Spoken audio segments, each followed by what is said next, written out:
할렐루야. 좋습니다. 할렐루야. 반갑습니다. 네, 우리 옆 친구하고 인사할까요? 오늘 말씀 가운데. 자, 옆 친구하고 자, 한 번 더 인사할게요. 말씀 가운데 은혜 받기를 축복합니다.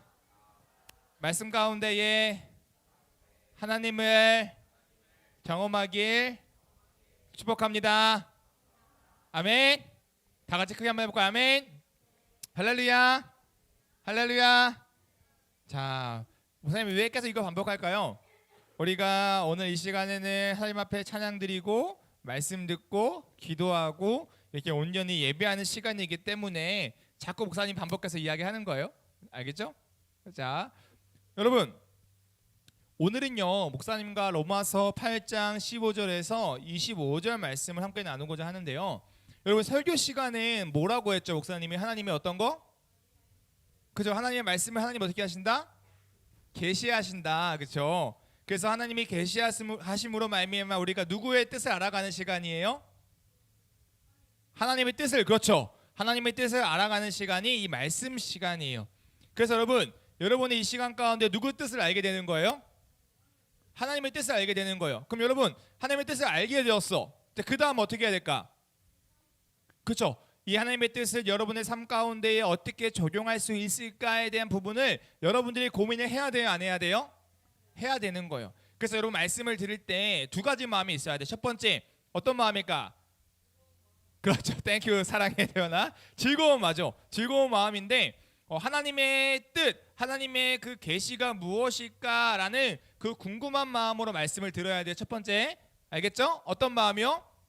궁금한 마음, 하나님의 뜻이 무엇일까라는 이 궁금한 마음으로 말씀을 들어야 되고요. 두 번째, 어떤 마음으로 들어야 될까요?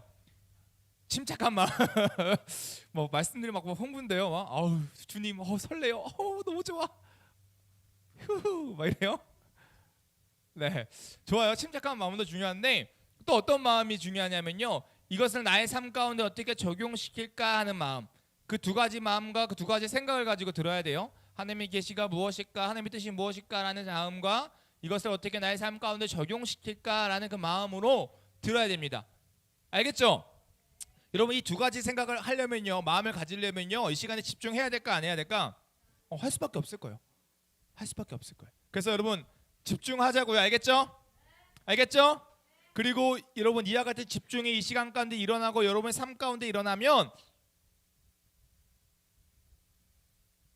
놀라운 일이 일어날 거예요. 여러분들의 삶이 달라질 거예요. 장담해요. 장담해요. 그 놀라운 축복을요, 여러분들이 정말로요 경험했으면 좋겠어요. 아니 경험 누렸으면 좋겠어요. 여러분 축복 받으세요. 여러분 복 받으세요. 그 복은 딴 데 있는 게 아니에요. 말씀 가운데에 하나님의 뜻을 알아가고 그 하나님의 뜻을 삶 가운데에 실천하며 누리며 나아가는 게 참된 복, 진정한 복.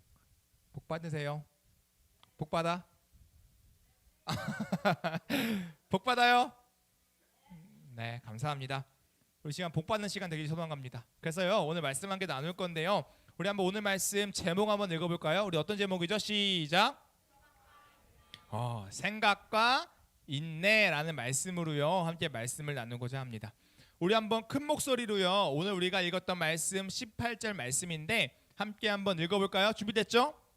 네, 18절 말씀 함께 읽어보겠습니다. 자, 읽겠습니다. 시작.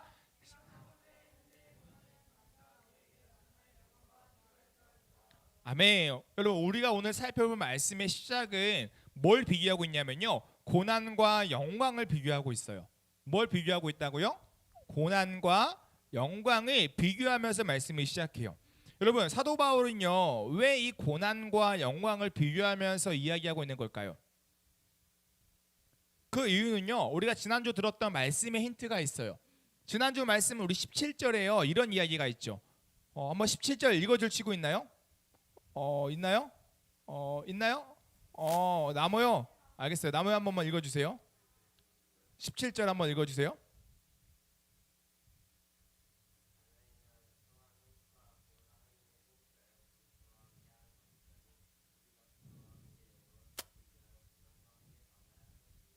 아멘. 야, 감사해요. 여러분, 뭐라고 이야기하냐면 17절에 그리스도인의 삶에 대해서 이야기하는데, 우리가 하나님의 자녀이면 곧 상속자요, 그 상속자는 그 영광을 받기 위하여 뭘 같이 받아야 된다? 고난을 같이 받아야 된다라고 바울은 이야기하고 있어요. 그러니까 예수님 믿는 삶의 핵심은 무엇이냐면요, 영광만 있는 삶이 아니라 뭐와 함께 공존하는 삶? 뭐와 함께 공존하는 삶? 그쵸. 짱. 고난과 함께 공존한 삶이 이 그리스도인, 이 성도의 삶이라는 거예요. 그러니까 모든 그리스도인들은요, 그 영광을 받기 위해서 뭐도 받아야 돼요? 고난을 받아야 된다라고 이야기해요. 누가 그렇게 이야기해요? 성경이 그렇게 이야기해요. 성경은 누구였죠? 누구의 뜻이었죠? 하나님의 뜻. 그러니까 하나님의 말씀하시기를 예수님 믿는 사람들은 영광을 무조건 누리지만 영광뿐만 아니라 뭐 또한 누린다? 고난 또한 누린다라고 이야기해요.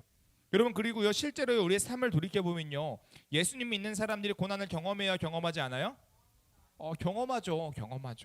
예수님 믿는 사람들이 누리는 영광도 분명히 있지만 예수님 믿는 사람들이 겪는 고난이 있어요, 없어요? 있어요. 목사님도 어떤 고난 경험했어요? 고마워, 예언아. 맞아. 집 떨어진 거 예언이가 집이 구해지지 않는 고난들을 막 경험했죠. 이 불안과 어떻게 할지 모르는 이 난감함. 지금 예슬이가 고난을 경험했어요. 예언이한테 한 대 받았어요. 빡. 예수님 믿는 사람들은요, 이와 같이 고난을 다 경험한다라는 거예요. 그러면요, 오늘 바울은요, 이 18절 말씀에서 예수님 믿는 사람들이 겪는 이 고난과 영광을 비교하고 있는데, 이 고난과 영광을 비교함으로써 무엇을 이야기하고자 하는 것인데, 무엇을 이야기하고 싶은 것일까? 우리 18절 한번 더 읽어볼까요? 다 같이요. 자, 18절. 자, 우리 18절 읽을게요. 자, 다 같이요. 자, 읽을게요. 시작. 생각하건대 현재의 고난은 장차 우리에게 나타날 영광과 비교하고도다. 아멘. 얘들아, 바울이 이야기하고 싶은 게 뭘까? 이 18절에서요, 바울이 이야기하고 싶은 게 뭘까요?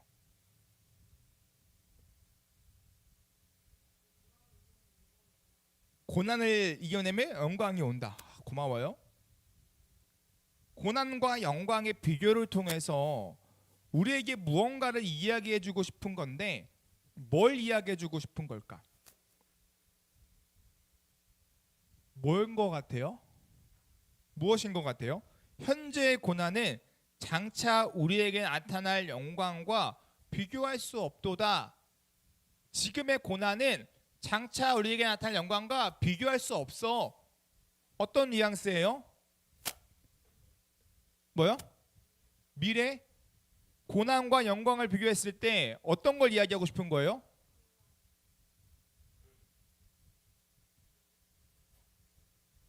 이게 감이 안 오는구나. 이렇게 설명해 볼까요? 이걸 내가 바로 이해 못할 줄 몰랐어요. 잠깐만요. 그런 의미가 아니라요. 미안해요. 쉽게 얘기할게요. 여러분, 실제는 아닌데 잘생긴 애를 내가 찝어서 이야기할게요. 우리 솔직히 우리 교회에서 잘생긴 하면 우리 의제잖아, 그쵸? 내가 의제에 잘생겨서 전도된 경우를 많이 봤어요. 의제야. 목사님 얼굴보다 의제의 얼굴의 위대함이 비교할 수 없도다. 뭘 의미하는 거예요? 목사님 얼굴은 별로다. 하지만 의제 얼굴은 잘생겨서 뛰어나다. 현재의 우리의 고난을 장차 우리에게 나타난 영광과 비교할 수 없도다. 그 고난의 가치, 영광의 가치, 뭐가 뛰어나다? 영광의 가치가 뛰어나다. 이 말을 하고 싶은 거예요. 무슨 말이냐면요, 우리가 받는 고난보다 장차 우리에게 나타날 영광의 가치와 위대함과 어떤 풍성함과 고귀함이 실로 크다. 이것을 사도 바울은 이야기하고 싶다라는 거예요. 그래서 장차 우리에게 나타날 그 영광은 현재 여러분들이 받는 그 고난보다 비교할 수 없는 정말로 풍성한 영광임을 바울은 이야기하고 싶은 거예요. 무슨 말인지 알겠어요? 예수님 믿는 사람들의 삶은 뭐와 뭐가 공존한다? 고난과 뭐가 공존해요?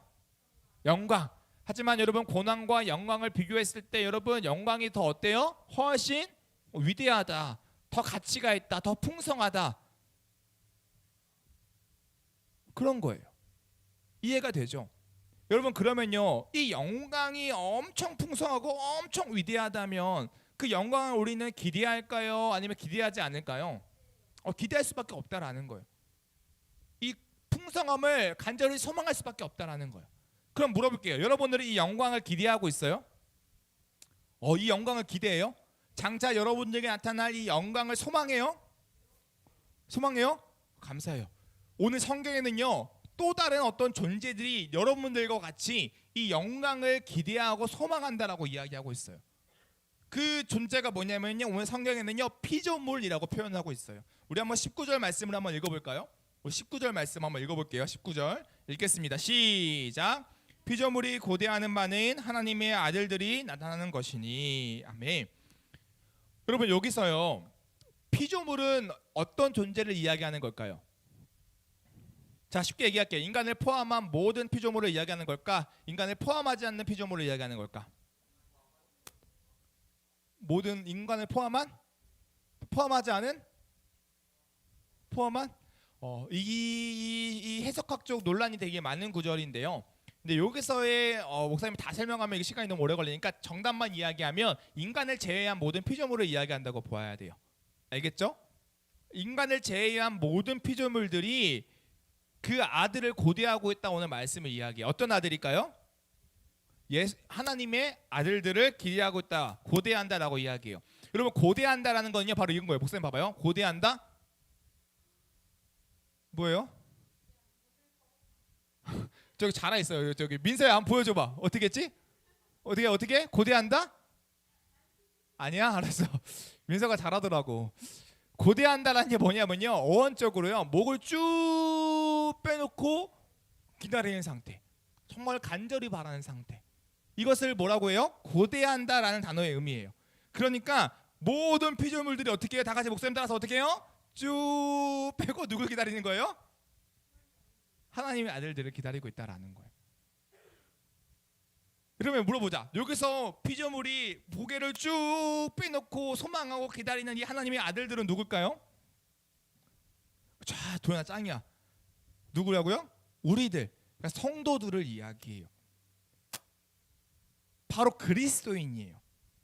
왜냐하면요, 우리가요, 말씀을 통해서 앞에도 전에도 이야기하기를 이 하나님의 자녀들이 곧 누구다? 성도들이다라고 우리가 말씀을 통해서 계속 들었죠. 바울은 우리가 자녀된 우리들, 성도된 우리들이 하나님의 아들이라고 우리를 계속 표현했죠.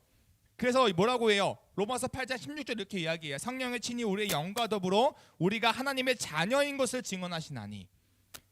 그러니까 하나님의 아들들이라는 것은 누구예요? 바로 우리 모두라는 거예요. 여러분들 하나님의 아들들이라는 거예요. 모든 그리스도인들이 하나님의 아들들이라는 거죠. 그러면 이제 얘들아 물어볼게. 잘 따라와봐, 얘들아. 어렵죠? 근데 좀 잘 따라와봐요. 우리 말씀 제목 생각과 인내예요. 생각하면서 인내하면서 따라와봐요. 알겠죠? 자, 하나님의 아들들이, 피조물들이 하나님의 아들들을 어떻게 해요? 고대하고 있죠. 그러면 왜 피조물들이 이 하나님의 아들들을 고대하는 걸까? 하나님의 아들이라서. 왜요? 하나님의 아들이 대체 뭐길래? 여러분, 그 이유가요, 20절과 21절에 나오거든요. 한번 읽어볼게요. 20절과 21절 읽겠습니다. 자, 20절 먼저 읽을게요. 시작. 피조물이 한무한데 굴복하는 것은 자기 뜻이 아니요 오직 굴복하게 하시는 이로 말미암음이라. 아멘. 자, 목사님 보세요. 피조물이요, 이 하나님의 아들들을 고대하는 이유, 첫 번째 이유, 그 이유가 무엇이냐면요, 피조물의 상태 때문이에요. 여러분, 피조물의 상태가 어떤 상태냐면요, 허무한데 굴복하는 상태다라고 오늘 말씀은 이야기해요. 어떤 상태요? 허무한데 굴복하는 상태. 누가요? 피조물이요, 허무한데 굴복하는 상태이기 때문에 이 하나님의 아들들을 고대하고 있다라고 이야기해요. 여러분, 허무한데 굴복한 상태라는 것은 무슨 말일까요? 여러분, 허무한데라는 이 표현 자체는요, 어떤 표현이냐면요, 죄성으로부터는 죄의 연약함으로부터 오는 그 모든 피조물의 타락감으로부터 오는 어떠한 상태, 그것을 이야기해요. 그래서 죄의 상태, 곧 타락한 상태로 인해 찾아오는 연약함으로 말미암아 모든 피조물들은 창조의 원래 목적에 따른 그 영광을 유지할 수 없었어요. 그래서 이 모든 피조물들은 이 허무한데 굴복한 상태, 연약함에 놓여진 상태일 수밖에 없었다라는 거예요. 그러니까 되게 비참한 상태인 거죠. 이 피조물들이 허무한데 굴복할 수밖에 없는 이러한 비참한 상태에 놓여 있었지만, 여러분 중요한 게 뭔지 알아요? 이 피조물들이 지금 뭘 하고 있어요? 절망하고 있어요? 고대하고 있어요? 고대하고 있어요. 누굴 고대하고 있어요? 하나님의 아들들을 고대하고 있는 거예요. 왜 하나님의 아들들을 고대하고 있을까? 우리 21절 여기서 중요해요. 21절이요. 읽겠습니다. 다 같이 읽을게요. 시작. 그 바라는 것은 피조물도 썩어짐의 종로로 한 데서 해방되어 하나님의 자녀들의 영광의 자유로 이르는 것이니라. 아멘. 여러분 이 피조물들이요 현재 어떤 상태? 허무한 데에 굴복한 상태, 죄의 타락으로 인하여 연약함에 놓인 상태, 그 상태에서 피조물들이 어떻게 해요? 고대하고 있어요. 누굴 고대해요? 하나님의 아들들을 고대해요. 근데 왜 하나님의 아들들을 고대하냐면 그들을 통하여 피조물이 소망하는 바가 있는데, 그것이 무엇이냐면 피조물도 썩어짐의 종로를 한 데서 어떻게 돼요? 해방되어 하나님의 자녀들의 영광의 자유에 이르는 것이니라. 아멘. 그러니까 피조물들이 왜 하나님의 아들들을 고대하냐? 그 하나님의 아들들이 어떤 자유를 누리는 거예요? 썩어짐의 종로로 한 데서의 해방, 그 자유함을 누리는 거, 그것을 누가 소망하는 거예요? 피조물이 소망하는 거예요. 왜 소망하냐면요, 여러분 이게요 성경적으로 보면 어떤 거냐면요, 목사님 봐봐요. 하나님의 아들들이요 완전한 자유를 누리는 그 마지막 날이 언제예요? 예수님이 이 땅에 다시 오시는 날이죠. 그날에요 이 하나님의 아들들뿐만 아니라요 모든 피조계가 어떻게 해요? 그 하나님의 영광에 참여하는 거예요. 왜냐하면 그 순간에 이 세계가 어떻게 되냐면요 새 하늘과 새 땅으로 변하는 거예요. 하나님이 말씀하신 천국이 돼버리는 거죠. 그렇기 때문에 이 피조물들도 그 하나님의 자녀들이 영광에 이르는 그 종말론적 그 마지막 날을 똑같이 기대하는 거예요. 그래야만 그때 자기들도 어떻게 해요? 영광을 똑같이 누리기 때문에. 그래서 모든 피조물들이 그것을 기대하고 소망하는 거예요. 자, 물어볼게요. 그렇다면요 여러분, 모든 피조물들이 봐봐 얘들아, 잘 따라와봐요. 모든 피조물들이 누굴 기대해요? 하나님의 아들들을 기대해요. 그리고 하나님의 아들들을 기대하고 고대하는 이유는 그 하나님의 아들들이 썩어지면 종로로 딴 데서 해방되어 자유를 누리는 그 누림을 같이 소망하는 거죠. 그러면 그 소망을 가지고 현재 아직 완전한 그 해방을 누리지 못하는 이 땅 가운데에서 피조물들은 어떻게 살아갈까요? 아직 하나님의 완전한 임재가 아직 안 왔잖아요, 그렇죠? 그날이 오기 전까지 그 소망을 가지고 피조물들이 살아가는데, 그 소망을 품은 채로 피조물들이 어떻게 살아갈까요? 22절이 나와요. 그 방법이. 22절 한번 읽어볼까요? 22절 읽겠습니다. 읽을게요. 자, 시작. 피조물이 다 이제까지 함께 탄식하며 함께 고통을 겪고 있는 것을 우리가 아느니라. 여러분, 피조물이 소망을 가지고 살아가지만 오늘 말씀에서 뭘 하며 살아간대요? 함께 뭐 하며? 탄식하며 함께 뭘 겪고 있대요? 고통을 겪고 있대요. 그러니까 여러분, 이 피조물들의 현재 상태는 어떤 상태예요? 고난의 상태, 그죠? 고통의 상태. 고난과 고통으로부터 오는 뭘 자꾸 하는 상태? 탄식하는 상태. 하나님! 하나님이야? 이런 탄식. 근데 여러분, 그런데요, 이 탄식 가운데에는 특별한 탄식이에요. 절망의 탄식이 아니라요, 이 탄식은요 소망이 담긴 탄식이에요. 어려운 말로 종말론적 기대감이 담긴 탄식이 바로 이런 탄식이에요. 그리스도인과 피조물이 겪는 고난과 시련이 그들의 최후의 승리를 거두고 기뻐하게 되리라는 것을 알면서 겪는 탄식이 바로 이 탄식, 지금 피조물이 이야기하는 탄식, 이런 탄식이라는 거예요. 자, 물어볼게요 얘들아. 사도 바울은요 지금 인간을 제외한 피조물의 상태와 피조물이 고대하는 바에 대해서 이야기를 하고 있죠. 그리고 피조물은 어떠한 고대하는 바 어떤 소망을 가지고 있다면 어떻게 살아가는지를 이야기하고 있죠. 인간을 제외한. 근데 왜 사도 바울은 이런 피조물의 상태를 이야기하는 걸까요?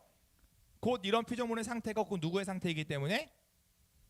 우리들의 상태이기 때문에. 그래서요, 여러분 로마서 8장 23절은 이렇게 이야기해요. 우리 23절 함께 읽어볼까요? 23절 읽겠습니다. 자, 시작. 그뿐 아니라 또한 우리 곧 성령의 처음 익은 열매를 받은 우리까지도 속으로 탄식하여 양자될 것 곧 우리 몸의 속량을 기다리느니라. 아멘. 그럼 바울은 분명히 이야기하죠. 뭐라고 이야기해요? 우리 곧 성령의 처음 익은 열매를 받은 우리까지도 속으로 뭐하며? 탄식하며 양자될 것 곧 우리 몸에 뭘 기다린다? 속량을 기다린다라고 이야기해요. 여러분 23절의 말씀을 자세히 풀면 이런 거예요. 성령의 처음 익은 열매를 받았다라는 것은 어떤 상태를 이야기할까요? 바로 성령의 열매가 맺힌 상태죠. 그럼 여러분 성령의 처음 익은 열매, 그 처음 익은 열매는 뭐예요? 여러분 성령께서 여러분 가운데 찾아오셔서 뭘 하세요? 예수님을 믿게 하시죠. 예수님을 믿는 우리는 뭐가 돼요? 성도가 되죠. 그러니까 성령의 처음 익은 열매는 무엇이냐면 바로 우리의 성도됨. 우리의 성도됨은 뭐예요? 여러분 하나님의 자녀됨. 그렇죠? 그러니까 여기서 이야기하는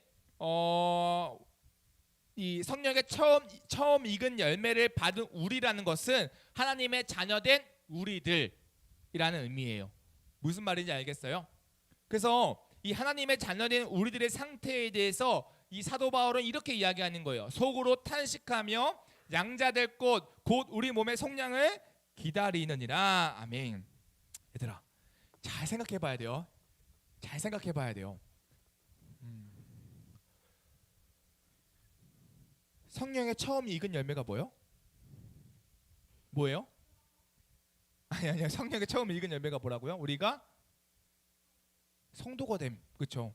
성령님께서 우리의 마음 가운데 일하셔서 우리가 예수님을 믿고 우리가 변화되어 구원받아서 성도가 된 거예요.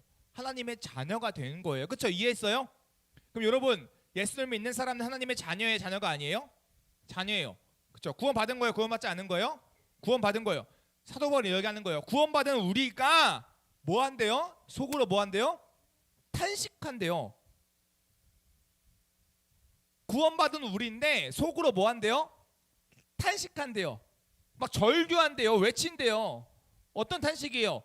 연약함, 허무한데 굴복한 상태에 있는 연약함, 그 죄의 상태로부터 오는 연약함, 그 고통과 그 아픔으로부터 연약함, 그것에 대한 탄식을요 누가 하고 있는 거예요? 구원받은 성도, 구원받지 못한 사람들. 구원받은 성도들이 그 탄식을 한대요. 자꾸 탄식을 한대요. 그리고요 뿐만 아니라 뭐라고 이야기하냐면요 우리 몸에 뭘 기다린대요? 속량을 기다린대요. 얘들아 여기 정말 중요해요. 예수님 믿는 우리들, 구원받는 우리들도 뭘 한대요? 탄식을 한대요. 탄식한대요. 주님 탄식한대요. 그리고 뭘 기다려요? 몸의 속량을 기다린대요. 양자될 것 곧 우리 몸의 속량을 기다린대요. 여러분 여기서 탄식은 무엇이에요? 몸의 속량은 대체 무엇이에요? 힌트가요 앞에 구절에 나온 거예요. 피조물이 고백했던 그 탄식. 그렇죠? 죄된 상태로부터 오는, 죄성으로부터 오는 연약함과 그 연약함으로부터 오는 우리의 어떤 아픔들의 고백, 그런 게 탄식이죠. 이미 우리는 구원받았지만 아직 완전한 하나님의 영광, 그 종말론적인 영광을 누리지 못했기에 이 땅 가운데 여전히 몸의 연약함이 우리에게 있기에 그 몸의 연약함으로부터 오는 고통에 대한 탄식이 누구에게? 우리에게 있다라는 거예요. 구원받은 자들에게. 이런 거예요. 하나님 저 죄 짓지 않게 해주세요. 하나님 나 구원받았는데 하나님 사랑 실천해야 되는데 이웃사랑 실천해야 되는데 나 구원받았지만 아직 그거 못하고 있어요. 자꾸만 내 마음 가운데에 죄성이 일어나요. 하나님 나 좀 도와주세요. 하나님 날 사랑하시고 하나님은 날 책임진다고 말씀하셨는데 나 자꾸 두려워요.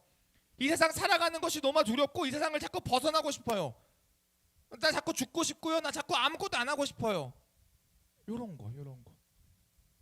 이런 탄식이요. 예수님을 믿는 우리들 마음 가운데에도 일어난다라고 바울은 이야기하는 거예요. 더 나아가 바울은 이야기하죠. 이런 탄식이 우리에게 있을 뿐만 아니라 그러한 우리들은 뭘 기다린다? 몸의 속량을 기다린다라고 이야기해요. 여러분, 몸의 속량은 뭐예요? 몸의 속량은 뭐예요? 우리의 완전함, 우리의 연약함이 완전히 해결되어지는 것. 하나님, 저 죄지어요. 하나님, 자꾸 친구를 미워요. 하나님, 사랑하지 못해요. 자꾸 절망적인 안 좋은 생각이 나에게 들고요. 하나님이 나를 사랑한다고 하시고 나의 가치에 대해서 최고라고 말씀하시지만 나는 그게 믿겨지지 않아요.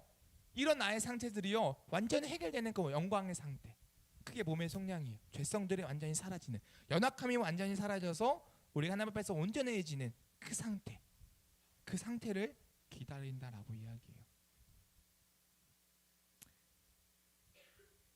예수님 믿는 사람들이 탄식하면서 그 완전한 상태를 기다리는 이유가 무엇일까요?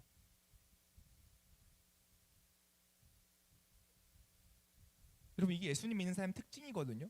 막 절망해요. 하나님, 나 어떻게 해요? 나 가치 있는 사람 아닌 것 같아요. 막 절망해요. 그런데 참고 인내하고 견디고 기다려요. 그 이유가 무엇일까요? 24절과 25절 함께 읽어볼까요? 24절과 25절 읽겠습니다. 시작. 우리가 소망으로 구원을 얻었음에 보이는 소망이 아니니 보는 것을 누가 바라리요? 만일 보이가 못하는 것을 바라며 참음으로 기다릴지니라. 아멘. 바울은 이야기해요. 우리가 뭘로 구원을 얻었다? 소망으로 구원을 얻었다. 즉 우리의 구원에는 뭐가 담긴 구원이에요?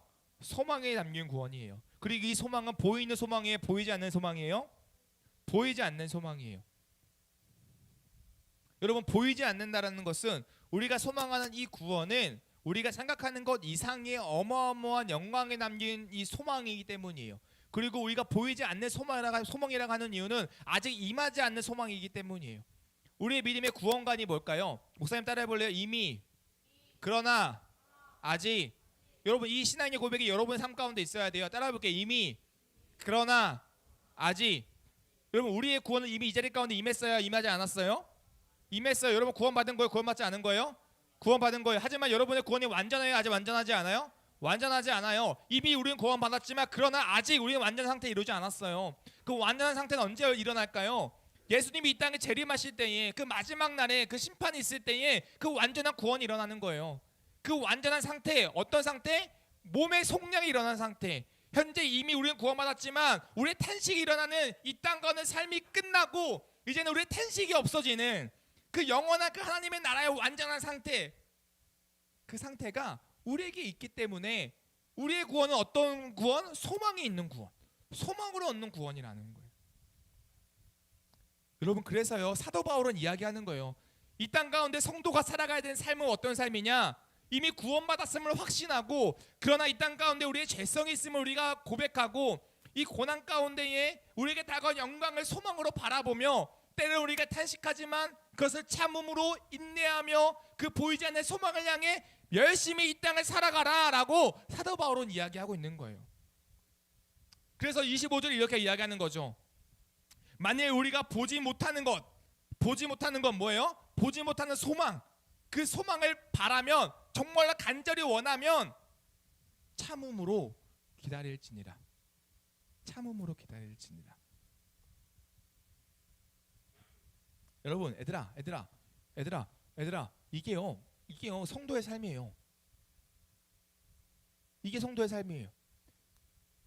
예수님 믿는 성도의 삶은요, 참으면서 기다리는 삶이에요. 근데요, 이 참음이요, 기대 없는 참음, 그냥 무작정 참음이 아니라요, 소망을 가진 참음이에요.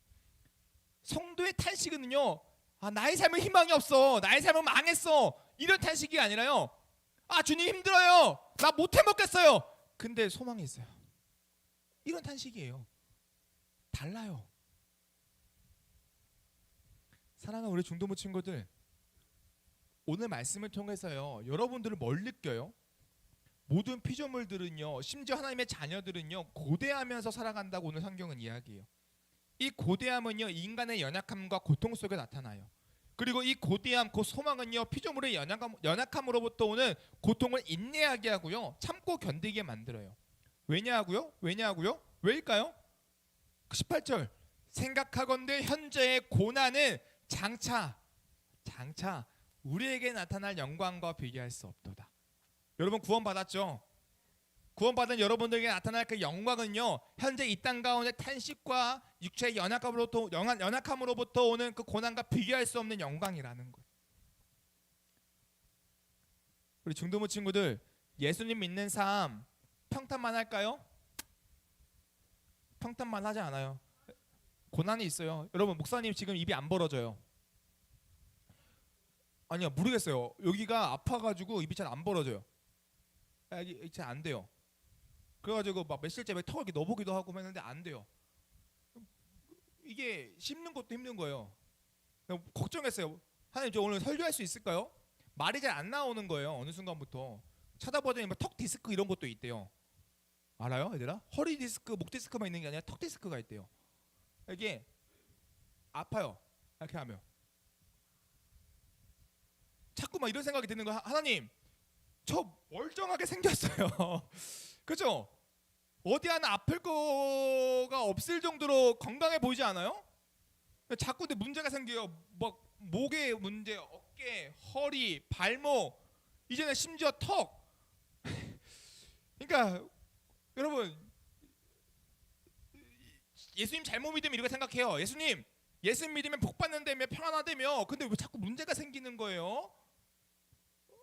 예수님 없는 거 아니에요? 이렇게 잘못돼 갈 수 있어요. 그런데요, 성경은 분명히 이야기해요.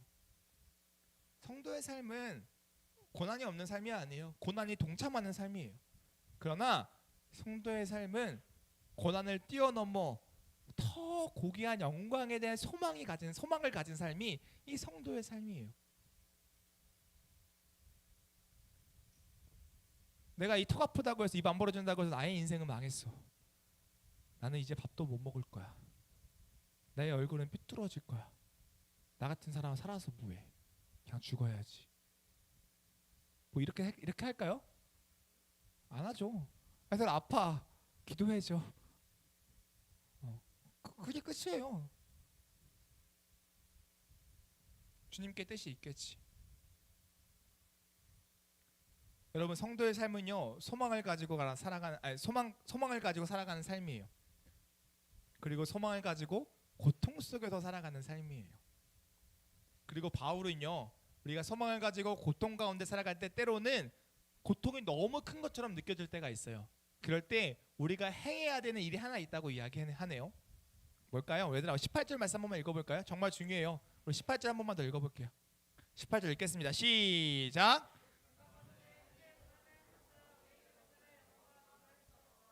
뭘 해야 되냐면요, 따라볼게요. 생각하자. 다시 시작. 생각하자.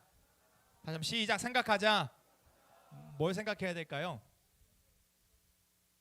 현재 고난은 장차 우리에게 나타날 영광과 비교할 수 없다라는 하나님의 놀라운 말씀을 우리가 어떻게 해야 돼요? 생각해야 돼요. 끊임없이 생각해야 돼요. 여러분, 그 생각이요, 여러분들의 탄식을 더 건강한 탄식으로 바꿀 거고요, 여러분들의 고통과 고난을요, 더 건강한 고통과 고난으로 바꿀 거예요. 늘 여러분들에게 이미 임했지만 더 앞으로 임할 하나님의 영광을 자꾸 어떻게 해요? 생각해요. 그 생각 가운데 살아가는 우리 중동부 친구들 되었으면 좋겠습니다. 아멘. 그 생각이요, 여러분의 삶을 바꿔 놓을 거예요. 여러분의 삶을 더 긍정적으로, 여러분의 삶을 더 힘있게 살아가게 하는 힘이 될 겁니다. 늘 하나님의 그 영광을 생각하며 살아가는 우리 중동부 친구들 되길 소망합니다. 아멘. 기도드리겠습니다.